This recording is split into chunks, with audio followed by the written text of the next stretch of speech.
Good morning. I am Varalakshmi, Professor, Department of Civil Engineering from Mari Lakshman Reddy Institute of Technology and Management. Now, I am going to discuss the topic forces acting on the gravity dam. So, a detailed lecture will covered in in this video on forces acting on the gravity dam. So first we will start with what are the forces acting on the gravity dam. So the major forces acting on the gravity dam are water pressure, weight of the dam, uplift pressure, pressure due to earthquake, wave pressure, silt pressure, ice pressure and wind pressure. So, how these forces acting on the gravity dam? That means at what height and in which shape these forces are acting on the gravity dam. The water pressure acts both sides of the gravity dam. That means in triangle shape because in upstream side reservoir will form. So water is stored in that side and downstream side we release the water through spillway. So a little amount of water is there in downstream side. So water pressure acts in both sides, upstream side and downstream side of the dam. That's why we must take care the water pressure at heel and toe. Next, it acts in the triangle shape. In triangle, what is the one side height is h, that means what is the amount of water is there, that is h, and the pressure acts at the height of 1 by third of h. Next important pressure is the weight of the dam. The construction material of the dam itself has a weight, some tons. So the tendency of weight is vertically downwards.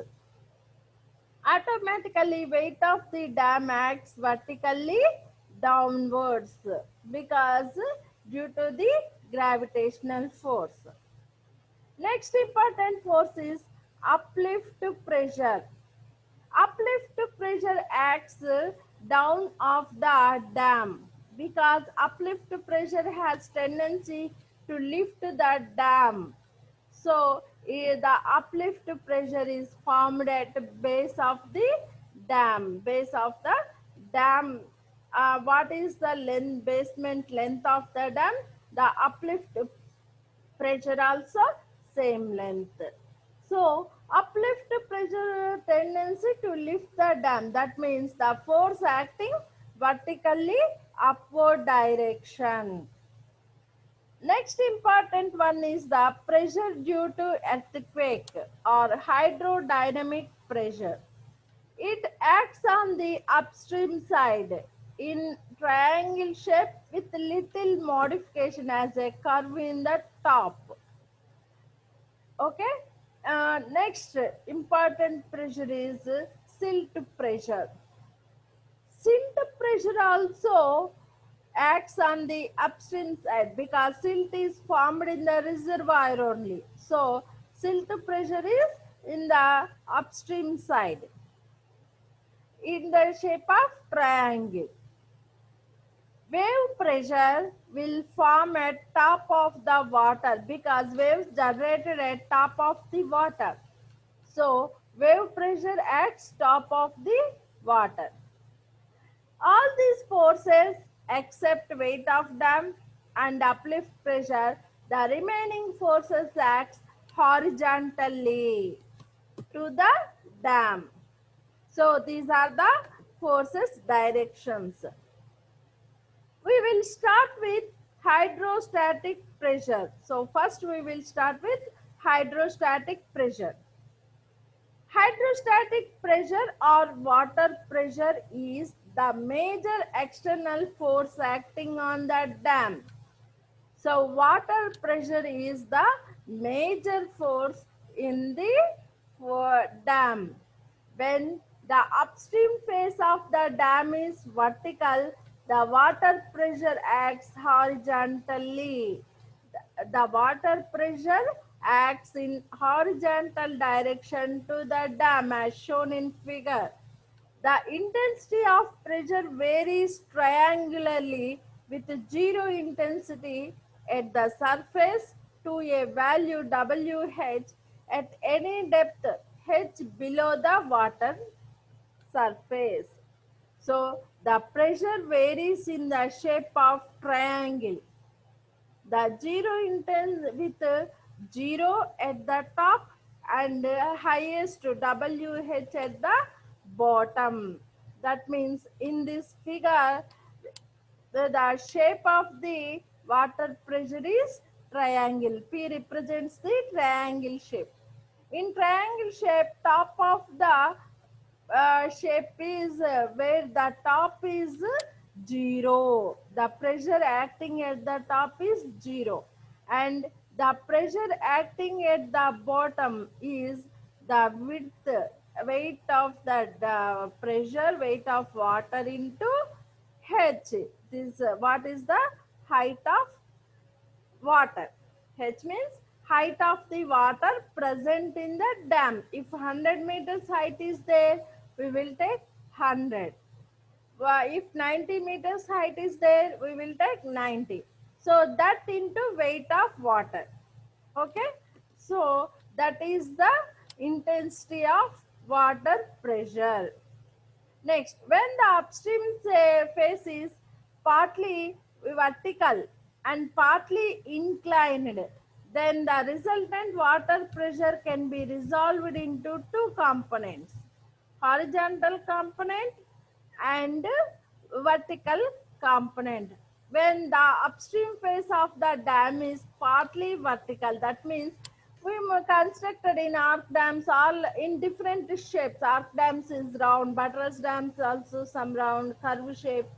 So if upstream side wall is not a straight wall, then the water pressure is divided into two components, horizontal and vertical, both are acting. If upstream wall is a straight wall, then only horizontal component will act. Horizontal component pressure P equal to WH square by 3. This acts at a height of h by 3 from the base of the dam. This horizontal pressure acts at the height of 1 by 3rd of the water height, not the dam height, because water may have full at rainy season, off at winter season, low at summer season. So, depend on that height only the water pressure acts.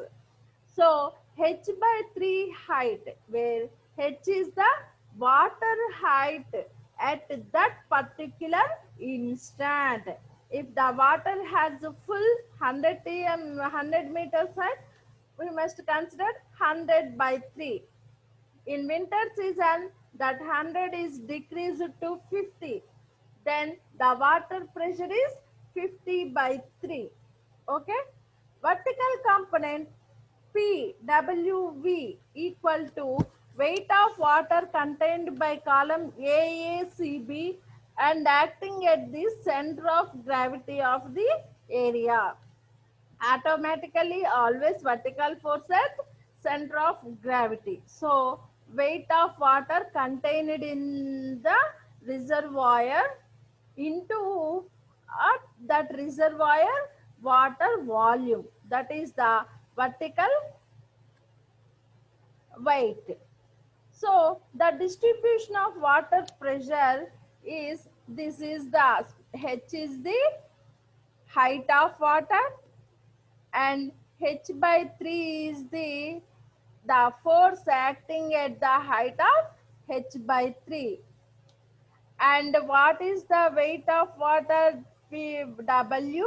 H is the weight of water, intensity of water pressure. Okay. And H equal to formula horizontal force, formula W H square by 2. Force is W H square by 2. Force formula is uh, H equal to W H square by 2. So water force, water pressure formula W H square by 2. The water pressure intensity is WH. Water pressure is WH square by 2. Water pressure intensity is WH. We are saying that if the dam has curve shape, that means you look at the shape of upstream. Up to this mark, it is a straight line. After that, it is a slanting line. That means from this one, the dam height is a straight triangle. But the water also stored here in this part. What will we do? It is divided into two parts. One, it is cutted into up to this mark. So then the above part is the triangle part, above part is rectangular part, and below part is the triangle part. When we draw a line here, the above one represents the rectangular and below one represents the triangle. By using that, we calculate there the weight of water. Here weight also we must calculate. After that, from this onwards, the shape is like this triangle shape. Next important factor is weight of the dam. The weight of the dam is the major resisting force. For analysis purpose, generally unit length of the dam is considered, because it's not possible to consider the whole weight of the dam at a time, because the length and cross section is different. Here the quantity is less, material quantity up to here, and up to here the material quantity will change because due to the shape. So it's not possible to find out at a time the total weight of the dam. So we are dividing the dam weight into different squares and rectangles. And so each square is considered as each unit. So for analysis purpose, generally unit length of the dam is considered. The cross section of the dam may be divided into several triangles and rectangles, and always shape depend on the shape. We considered so many rectangles, triangles, or squares, and the weights of each triangle or rectangle is considered as W1, W2, W3, etc. Each of these may be computed conveniently along with determination of their lines of action. So, for each rectangle, for each triangle, the weight of the dam is calculated depend on the center of gravity of the dam. Thus, total weight of the dam acts at the center of gravity of its section. After computing all weights of the rectangles, we must add all weights. Then we will get the weight of the dam. The force acts vertically downwards. So the major force acting is at center of the dam. The force is considered at center of the gravity of the dam. Okay. Next important force is uplift pressure. Water has tendency to seep through the pores and fissures of the foundation material. Generally, what will they are possible, they will flow. If a small pore is there, then the water flows there also. Okay, so almost if fisheries, faults, cracks are present in the basement, the water has tendency to flow into the basement. That's why the uplift pressure will create at that time. It also seeps through the joint between the body of the dam and its foundation at the base, and through the pores of the material in the body of the dam. So automatically water will flow at the pores of the basement, and if any joints are present in the body, then it also try to enter into the dam body also. The seeping water exerts pressure and must be accounted for in the stability calculations. So, these infiltrating water into the basement cause a very high pressure on the dam. So, it affects the stability calculations of the dam. So, we must take care of uplift pressure in stability calculations. The uplift pressure is defined as the upward pressure of water as it flows or seeps through the body of the dam or its foundation. A portion of the weight of the dam will be supported on the upward pressure of water. Hence, foundation reaction due to vertical force will reduce. The uplift pressure is defined as upward pressure of water as it flows. So when water is flowing into the basement, the pressure acts up in opposite direction, upward direction. So water want to flow downward into the basement cracks, but the pressure acts in upward direction. Okay, so that portion of weight of the dam will be supported upward pressure. So hence foundation reaction should be studied. The water the water that seeps through the pores of the material comprising dam and foundation causes uplift pressure and rise to tilt or topple the dam. So tilt pressure is considered at failures of dams. That will be discussed in failures of dams. Okay, but what happens if uplift pressure is more? The dam is tilt or topple. Okay, a part of weight of the dam would get neutralized by uplift pressure, and thus net foundation reaction due to vertical forces will be reduced. So we must neutralize the uplift pressure, then only the foundation or vertical forces will reduce. So we must neutralize that uplift pressure with other vertical forces. What is the other major vertical force? Dam weight. Because dam weight acts vertically downwards, uplift pressure acts vertically upward. So to balance this uplift pressure, to reduce this uplift pressure, what we will do? We will change the weight of the dam. So weight of the dam only neutralize the uplift pressure. Intensity of uplift pressure is maximum at upstream side and minimum at downstream side.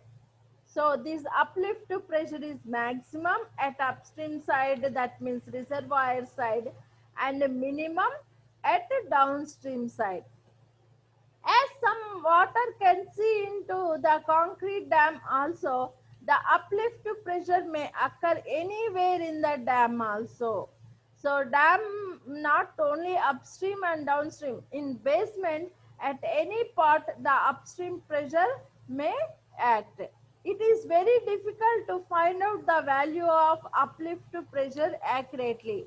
It depends on the factors like cutoff on upstream side, fisheries in the foundation rocks, drainability of the foundation, etc.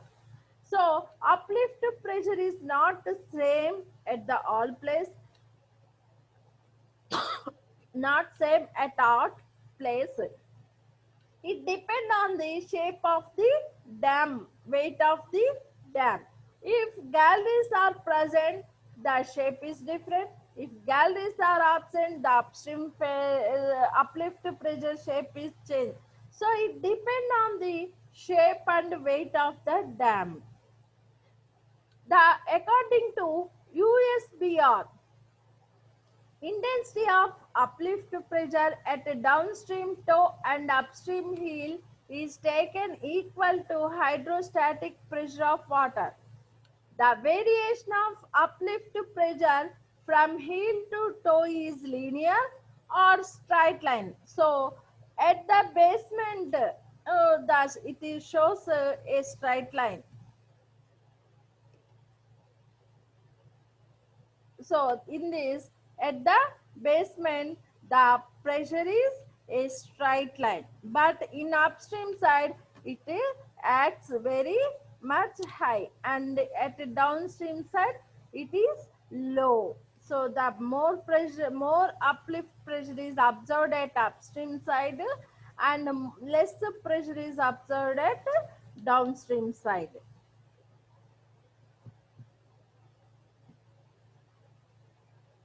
The variation of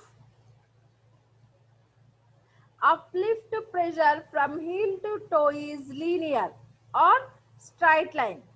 In order to release uplift pressure, drainage galleries are provided in the body of the dam. So, if we want to release the uplift pressure, galleries should provide it. The magnitude of the uplift pressure at the face of the gallery is taken as equal to hydrostatic pressure at the toe plus one third the difference of the hydrostatic pressure at the heel and toe. That means uplift pressure at the heel is WH.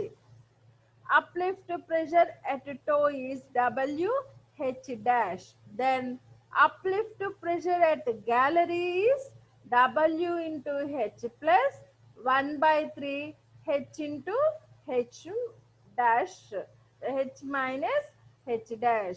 So at gallery the pressure is W into H dash plus 1 by third H minus H dash. So in this figure,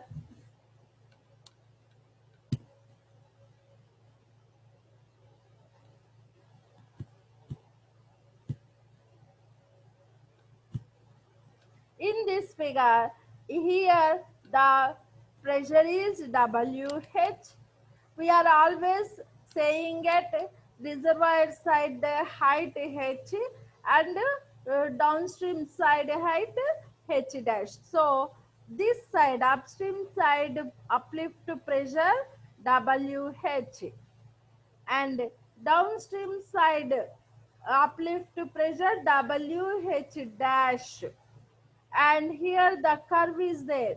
So here the weight is W into H plus 1 by 3 H minus H dash.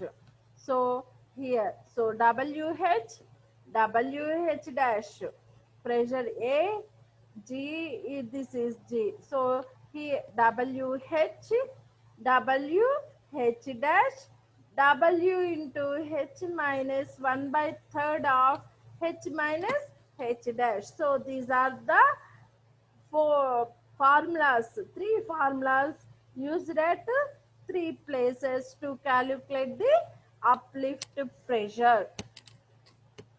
The next pressure is pressure due to earthquake. We must know that the earthquake will form primary, secondary, Rayleigh and love waves or set up in earth's crust due to earthquakes. So primary, secondary, love waves will propagate in the earth, under the earth. These waves impact acceleration to the foundation under the dam. So these waves will create acceleration of the dam. So in order to prevent due to that acceleration, automatically a crackings or ruptures will occur in the dam. So in order to prevent cracking or rupture, the dam must also move along with the movements of the foundation. So to avoid that cracking, what will we will do? We must give the same acceleration of earthquake. Then wave will move automatically with wave.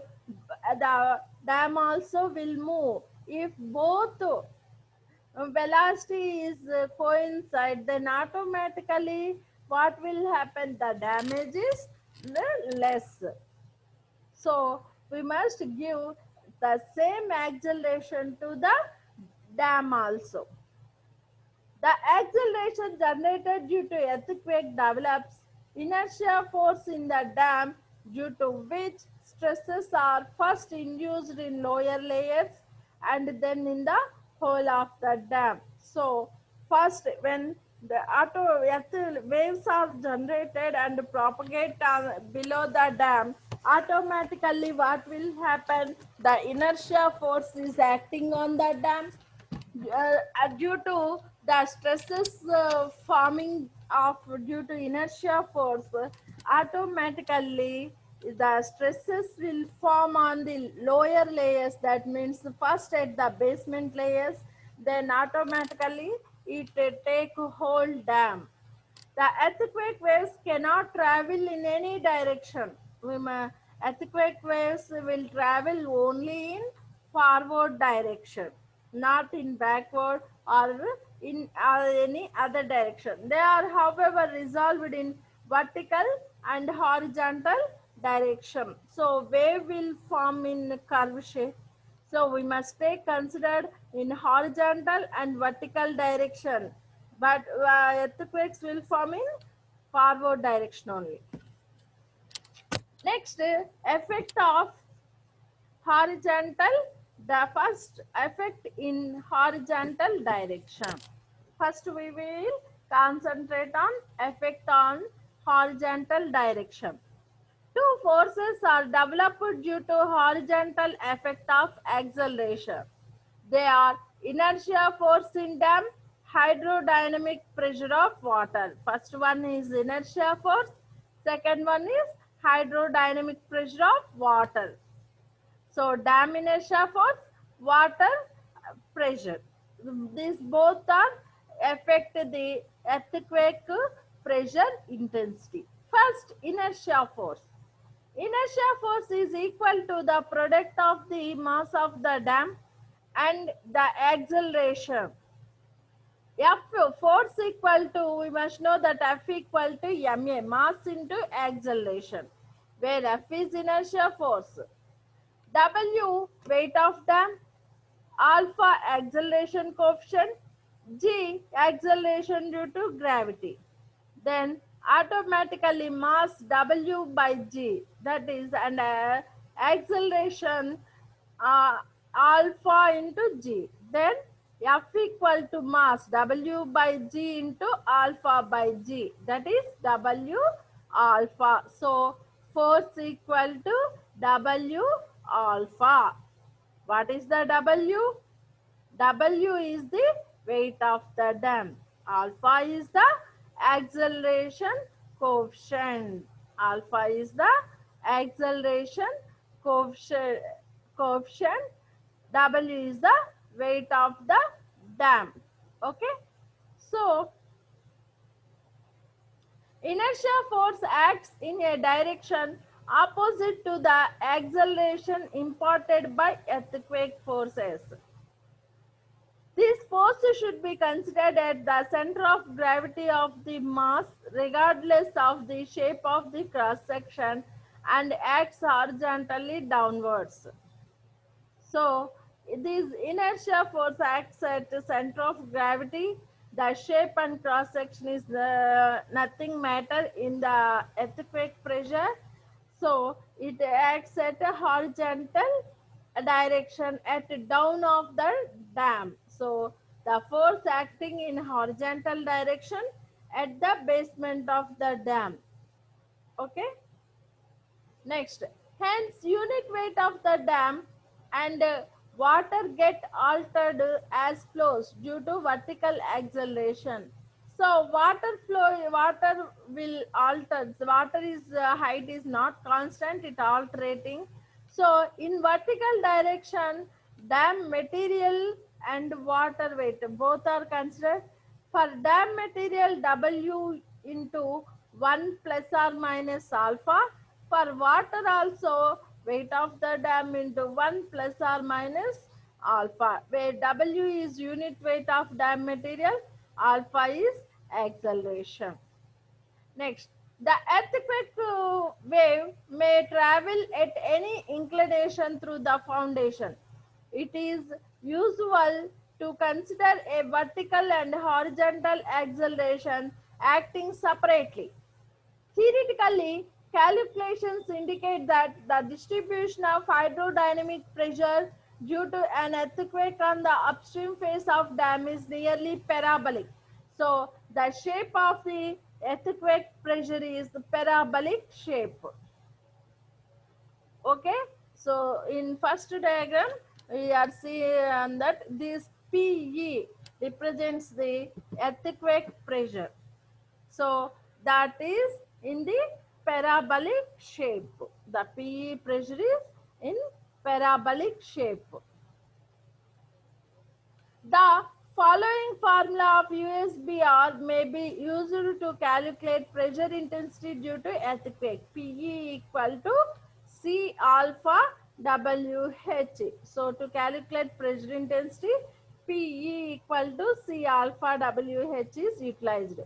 Where PE pressure intensity in tons per meter square, A horizontal seismic coefficient, W unit weight of water. What is the unit weight of water? 1 ton per meter cube. H maximum depth of reservoir in meters. C coefficient given below. What are the coefficients? Coefficient given below.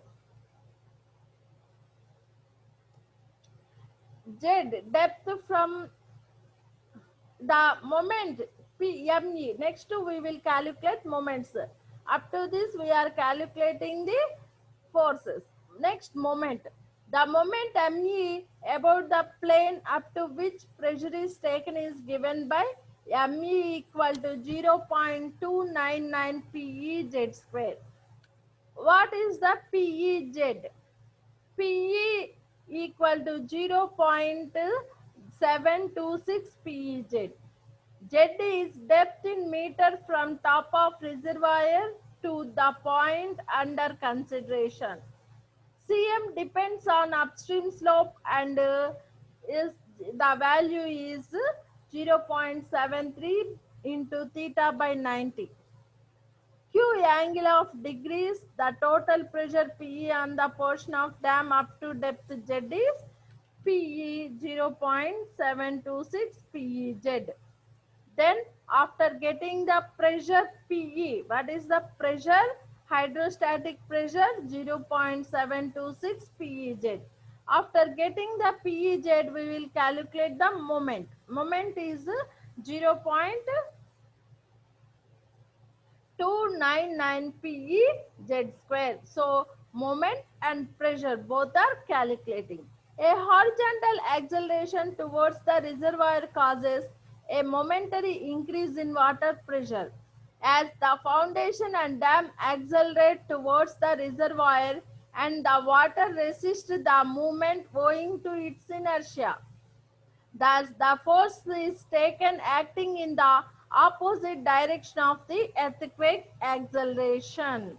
Okay. Next, when the upstream face is partly vertical and partly sloping to two cases rises. So upstream face is like some straight with curve slanting. When the vertical portion is more than half the depth, the entire face is taken vertical. When the vertical portion is less than half the depth, the slope of the face is given by the line joining the heel to water surface level at the upstream phase. Effect of vertical earthquake acceleration. On account of earthquake, the gravity acceleration is increased or decreased according to the direction of earthquake tremor, thereby affecting the weight of both masonry and water in the same portion. The increase in gravity acceleration in downward direction therefore causes increase in weights of both the dam and the water, and they have to be multiplied by 1 plus AV, while decrease in gravity acceleration which result due to upward movement causes decrease of weight which have then to be multiplied by 1 minus AV, where AV is vertical earthquake acceleration coefficient. That means if acceleration, we want to increase the acceleration in downward direction, 1 plus AV. Okay, or upward movement causes decrease, then multiplied with 1 minus AV. So acceleration, vertical earthquake acceleration coefficient plus or minus 1 at heel and toe. Consequently, stresses may be computed directly from stresses for normal conditions. However, the effect on horizontal water and silt pressure may be neglected for small and medium dams. In small and medium dams, for calculation of earthquake, horizontal water silt pressure is neglected. Thus, the net effect on the vertical earthquake acceleration may be summarized as follows. First one, on sloping face of the dam, the weight of the water above the slope should be modified by the appropriate acceleration factor. Second one, the unit weight of the concrete should also be modified by this acceleration factor. So depend on acceleration factors, then we modified the shape of the dams. For high and important dams, the components of water pressure normal to the upstream face of the dam is modified by the given acceleration factor, that is by taken 1 plus AV or 1 minus AV to the normal pressure. There are maps available which divide. So what are the major zones in India? There are maps available which divide the region into different zones according to the severity of the earthquake. India has been divided into the following zones. Zone 1. In this zone, earthquake intensity is least. Parts of western Rajasthan and central Deccan Plateau are covered by this zone. So earthquake possibility is very less. Zone 1. Deccan Plateau and Rajasthan comes under this category. Zone 2. Here intensity and frequency of earthquake is greater than zone 1. This area consists of the outer periphery of Deccan Plateau and consists mostly of Tamil Nadu and Kerala districts. Zone 3, intensity of earthquake is twice the intensity of Zone 2. Southern Uttar Pradesh, southern Punjab, southern Bihar, southern Bengal and parts of Tamil Nadu near Vijayawada regions comes under this one. Koina and Pune regions also comes. The intensity of in zone 4, the intensity of earthquake is quite severe. So from less to we are coming to high. In zone 4 is very, very high earthquakes are possible. Indo-Gangetic Plains, Delhi, North Punjab, North Uttar Pradesh, Bihar and Bengal, Ran of Kutch and Western Ghat near Pune or Koina are included in this zone. Zone 5th, intensity of earthquake is maximum in this region. Himalayas on north, Arkan and Naga hills on the east, Malar range antam kada. So in the west and a strip of foothills is included in this zone. So these are the 5 zones. How these intensities are considered. The basic horizontal seismic coefficients recommended for these zones. According to IS standards in 1983, 1975 recommends the seismic coefficient method for dams up to 140-meter height and the response spectrum method for dams greater than 100 meters height. For dams up to 100-meter height, the horizontal seismic coefficient is taken as 1.5 times seismic coefficient at top of the dam, reducing linearly to 0 at the base. Vertical seismic coefficient is taken 0.75 times the value of H at the top, reducing linearly to 0 at the base. In horizontal direction, 1.5 times the seismic coefficient. In vertical direction, 0.75 times the seismic coefficient is considered for designing the dams. Okay, thank you.